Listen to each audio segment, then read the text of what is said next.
आज के समय में शराबबंदी एक बहुत ही ज्वलंत मुद्दा है हमारे बिहार में। बिकॉज़ आप आज की स्थिति किसी से भी छुपी हुई नहीं है, लेकिन हमारे आदरणीय मुख्यमंत्री जी को ये चीज़ें देखनी चाहिए। शायद वो ये चीज़ों को पता नहीं उनके जो सलाहकार हैं उन तक ये चीज़ें क्यों नहीं पहुंचा पा रहे हैं। और मैं मानता हूं कि इसमें संशोधन होना चाहिए, बिकॉज़ इससे हमारा जो यूथ है वो ख़राब हो रहा है। बिकॉज़ जो चीज़ें पहले इतनी एक्सेसिबल नहीं थी वो बहुत ईज़िली एक्सेसिबल हो गई हैं।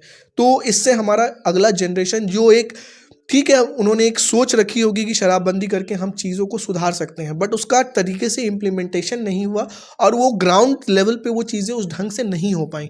अगर वो चीज़ें नहीं हो पाई हैं तो जैसा हमारे नेता प्रतिपक्ष आदरणीय श्री तेजस्वी यादव जी ने भी कहा है कि अगर आगामी 2025 विधानसभा चुनाव में अगर हमारी सरकार बनती है तो हम इन चीज़ों में संशोधन करेंगे। और मैं यही मानता हूँ एक अच्छे लीडर का एक यही तरीका होता है कि अगर कुछ पिछली सरकारों से कुछ मिस्टेक्स हुए हैं तो हम उन चीज़ों को सही करें, ये नहीं कि हम उन चीज़ों को ख़त्म कर दें या फिर उन चीज़ों पे अपनी आंखें मूंद लें। मैं मानता हूँ तेजस्वी जी का बड़प्पन है ये कि उन्होंने इन चीज़ों पे बोला और इन चीज़ों को वो समझ रहे हैं, बिकॉज वो ग्राउंड पे काम कर रहे हैं। आज के समय में तेजस्वी जी हर जिले में जा रहे हैं, अपने कार्यकर्ताओं से मिल रहे हैं और ये जितनी भी योजनाएं तेजस्वी जी अभी लाए हैं वो शायद उन कार्यकर्ताओं का ही फीडबैक है जिसको सुनकर उन्होंने अपने एजेंडे में डाला है कि ये हमारे लोगों की नीड्स हैं।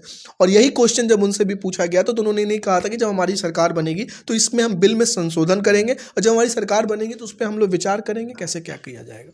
आपने केंद्रीय विद्यालय को लेकर मुद्दा उठाया था।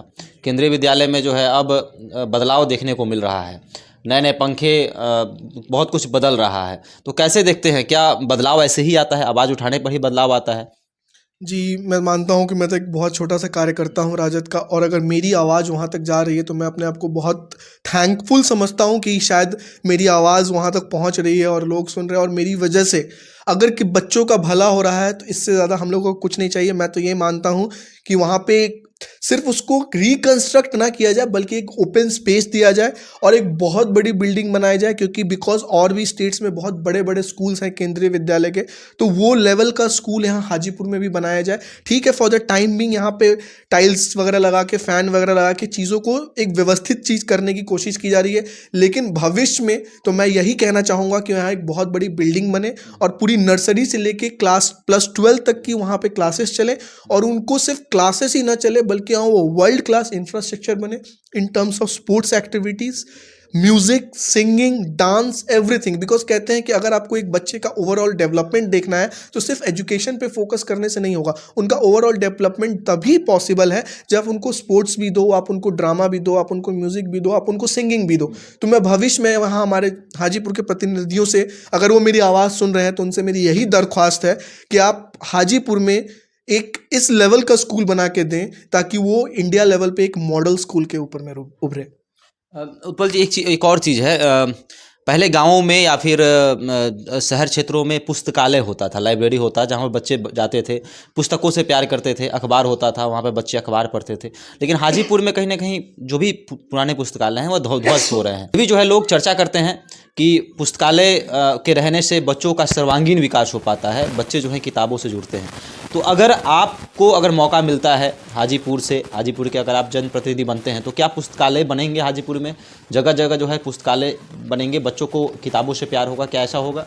जी देखिए, जहाँ तक पुस्तकालय की बात है, आपने बहुत अच्छी मुद्दा कहा, लेकिन जितने भी हमारे स्कूल हैं, मैं तो देखिए हमें जब मौका मिलेगा तो हम लोग ज़रूर डेवलपमेंट के बारे में काम करेंगे, लेकिन उसके पहले हमारे हाजीपुर के जितने भी स्कूल हैं, जो भी एसोसिएशन है जो स्कूल से जुड़ा, मेरा उनसे एक रिक्वेस्ट होगा कि हर स्कूल में एक लाइब्रेरी होनी चाहिए, और एटलीस्ट वीक में आप 2 क्लासेस ऐसे रखें जिनमें बच्चों को पर्टिकुलरली क्लासेस ना करा के आप लाइब्रेरी में ले जाएं और उनको एक्स्ट्रा बुक्स पढ़ाएं। उससे क्या होगा, जो बच्चे इंटरेस्टेड हैं बुक्स पढ़ने में उनकी क्यूरियोसिटी बढ़ेगी, क्योंकि ये हमारे स्कूल्स में था तो हमने ये चीज़ देखा है। उससे आप जब वहाँ जाओगे तो आप एक इंटरेक्शन लेवल आपका बढ़ता है। तो ये डेवलपमेंट जो होता है सिर्फ सरकार के उससे ही नहीं होता है, जितने भी हमारे प्राइवेट संस्थान हैं हम सबको मिल करके सहयोग करना पड़ेगा ताकि एक ओवरऑल डेवलपमेंट हमारे शहर का हो सके। खुशखबरी खुशखबरी खुशखबरी, न्यू सोनी अलंकार नव वर्ष में आपके लिए लाया है एक से बढ़कर एक सोने और चांदी के सुंदर आभूषण। हाजीपुर मरई रोड स्थित संस्कृत महाविद्यालय के सामने स्थित न्यू सोनी अलंकार अपने शुद्धता के लिए मशहूर प्रतिष्ठान है। कम समय में इस प्रतिष्ठान ने ग्राहकों के बीच अपनी एक अलग छाप छोड़ी है। अगर आप भी सुंदर और आकर्षक आभूषण लेना चाहते हैं तो एक बार न्यू सोनी अलंकार हाजीपुर में ज़रूर पधारें। स्थान न्यू सोनी अलंकार, मरई रोड, संस्कृत महाविद्यालय के सामने।